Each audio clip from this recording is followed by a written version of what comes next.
Hello दोस्तों, अस्सलाम वालेकुम रहमतुल्लाहि व बरकातहू।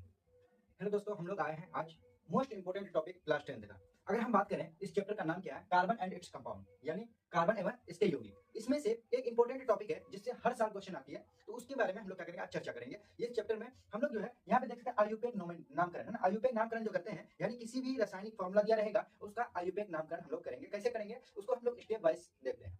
सबसे पहले अगर हम क्या करते हैं, किसी भी आयुर्वेद नामकरण करते हैं किसी भी रासायनिक फॉर्मूला का, तो सबसे पहले हम लोग सेंट्रल कार्बन को क्या करते हैं, काउंट करते हैं। फिर उसके बाद चेक कार्बन करते हैं, क्या कार्बन में कौन सा मतलब बॉन्ड है ना, बॉन्ड में कौन सा बॉन्ड है कार्बन में, वो चेक करते हैं। फिर उसके बाद अगर वो हो जाता है, फिर उसके बाद कुछ फंक्शनल ग्रुप उसमें ऐड होता है। फिर उस फंक्शनल ग्रुप के अकॉर्डिंग हम क्या करते हैं, उसका कुछ ना कुछ नाम लिखते हैं। तब उसके बाद हमारा क्या होता है, नाम पूरा होता है। जैसे कि हम अगर एक नाम लें तो क्या ले लें, मीथेन। अगर हम सबसे सिंपल है ना, सबसे सिंपल अगर नाम लें मीथेन है ना, CH4, इसका फॉर्मूला क्या होता है, CH4। देखिए ये क्या है आपका, CH4 है। तो आप देखेंगे एक फॉर्मूला आपका CH4 है, यानी इसमें कार्बन कितना है, एक है। एक कार्बन के लिए क्या होता है, हम क्या करते हैं, एक कार्बन के लिए एक नंबर होता है ना, एक नंबर सीरीज होता है जिसको हम याद करते हैं। एक कार्बन को हम मेथ कहते हैं, दूसरे कार्बन को ईथ कहते हैं, तीसरे को प्रोप कहते हैं और चौथे को ब्यूट कहते हैं। मतलब एक अगर कार्बन होगा उसके लिए हम लोग क्या यूज करेंगे, मेथ। अगर कार्बन 2 रहा, कार्बन 2 रहा, तो उसके लिए हम लोग क्या करेंगे, ईथ। ठीक है। अगर कार्बन 3 रहा, इसके लिए हम लोग क्या करेंगे, प्रोप। अगर कार्बन 4 रहा है ना, C4। अगर कार्बन 4 रहा तो उसके लिए क्या करेंगे, वर्ड यूज करेंगे, C4। अगर कार्बन 5 रहा, इसके लिए क्या यूज करेंगे, पेंट। ये क्या है, इस तरह से है ना, जैसे कार्बन बढ़ता जाएगा उसी तरह का क्या होता है, एक नंबर होता है ना, उसको हम लोग याद करते हैं। उसी के हिसाब से हम लोग क्या करते हैं, नोमेनक्लेचर करते हैं, यानी आयुर्वेद नाम लिखते हैं। अगर ये जानते हैं, अगर यहाँ पे एक कार्बन है, एक कार्बन के लिए हम क्या लिखे हैं, मेथ लिखे हैं, तो हम लोग क्या लिखेंगे, मेथ। अगर देखते हैं एक जो कार्बन है, अगर कार्बन का परमाणु संख्या की बात करें, कार्बन का परमाणु संख्या कितना होता है, 6 होता है।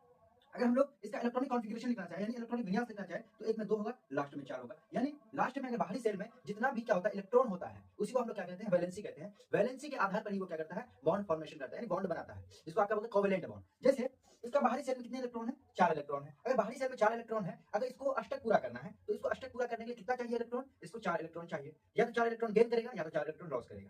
तो इसका वैलेंसी क्या हुआ, +-4 कार्बन का। तो इसलिए अगर इसको हम क्या करें, 4 कार्बन है तो इसका मतलब 4 बॉन्ड बनाएगा। अगर 4 बॉन्ड बनाएगा, एक कार्बन है, इसमें क्या होता है, इसका वैलेंसी 4 4 कार्बन ऐसे बॉन्ड बनाता है। ये हाईएस्ट 4 ही बॉन्ड बना सकता है। तो यहाँ पे CH4 है, H4 है, तो मतलब सिंगल बॉन्ड होगा। तो सिंगल बॉन्ड के लिए हम लोग क्या करते हैं, एक सफिक्स का इस्तेमाल करते हैं, सिंगल बॉन्ड, डबल बॉन्ड और ट्रिपल बॉन्ड, जिसको आप क्या बोलते हैं, हाइड्रोकार्बन है ना। हाइड्रोकार्बन क्या होता है, एल्केन, एल्कीन और एल्काइन। ये क्या है, एल्केन पूरा फिट हो रहा है एल्केन में, तो ये क्या है, एल्केन। एल्केन में हमेशा क्या होता है, सिंगल बॉन्ड होता है ना। अगर एल्केन की बात करें हम,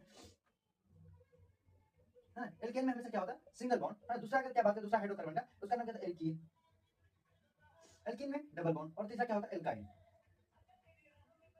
एल्काइन में क्या होता है, ट्रिपल बॉन्ड होता है। अगर इसको हम फिट करें, अगर एल्केन का फॉर्मूला क्या होता है, अगर एल्केन का फॉर्मूला लिखना चाहें तो हम कहीं पे भी लिख सकते हैं। जैसे हम इसी जगह लिखते हैं एल्केन का फॉर्मूला, C2H2